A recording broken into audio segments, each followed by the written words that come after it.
Future, మన కాబోయే CM, మన డైనమిక్ భారతదేశంలోనే నంబర్ 1 ఐటీ మినిస్టర్ ఉన్న మన వర్కింగ్ ప్రెసిడెంట్, మన యువ నాయకుడు మన కేటీఆర్ సార్ గారు.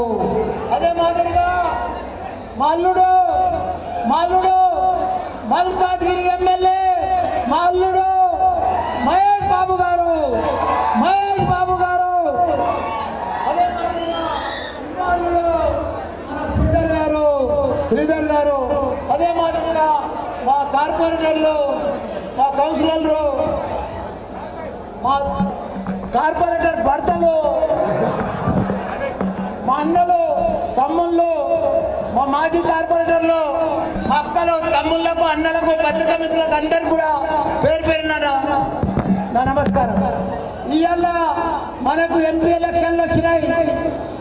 మనము బదులా తీసుకునే టైం వచ్చింది.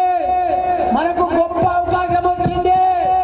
మన ఊర్లలో కొందరు నమ్మి మోసపోయి కాంగ్రెస్ కు ఓటేస్తే 4 నెలల్లో 40 వేషాలు వచ్చినాయి మనకు.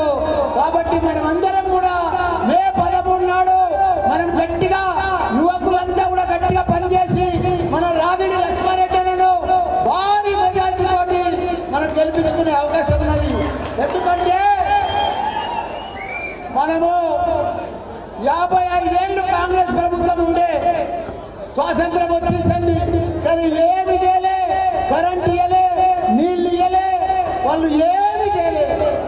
బీజేపీ 20 ఏళ్ళు ఉండే, వాళ్ళు కూడా ఏమి చేయలే. మన కేటీఆర్ సారు, కేసీఆర్ సారు 10 ఏళ్లలో భారతదేశంలోనే తెలంగాణ రాష్ట్రాన్ని ఒక అద్భుతంగా సృష్టించారు, ఒక ఆదర్శ రాష్ట్రంగా తయారు చేసిండ్రు. ఐటీ ఇండస్ట్రీని అమెజాన్, గూగుల్, ఫేస్బుక్, యాపిల్ కంపెనీలను కూడా హైదరాబాద్ కు తీసుకొచ్చిండ్రు. హెడ్ ఆఫీస్ అని కూడా మన కేటీఆర్ సార్. ఇండియాలోనే బెస్ట్ ఐటీ మినిస్టర్ ఎవరు ఉన్నారంటే మన కేటీఆర్ సార్ ఉండే. అసలు ఇప్పుడు ఐటీ పరిశ్రమ పోసిపోయింది. హైదరాబాద్ అంతా కూడా సిటీ అంతా మార్చిపోయింది. తాగునీరు వస్తలేవు, కరెంట్ వస్తలేవు. ఈ దరిద్రం కాంగ్రెస్ వచ్చింది, మనకు నెత్తి మీద పెద్ద పీడబడ్డది.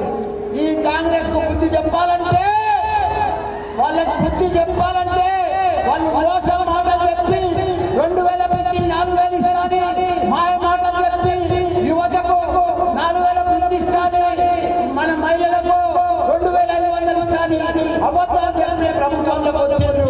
వాళ్ళకి మీరందరూ కూడా 13 తారీఖు నాడు గట్టిగా మనమందరం కూడా కేసీఆర్ కు, కేటీఆర్ కు ఉండి మనం బీఆర్ఎస్ పార్టీకి కారు గుర్తుకు ఓటేపించి భారీ ఎత్తున బదులా తీసుకోవాలని కూడా మీ అందరినీ కోరుతున్నా. జై తెలంగాణ, జై కేసీఆర్, జై కేటీఆర్.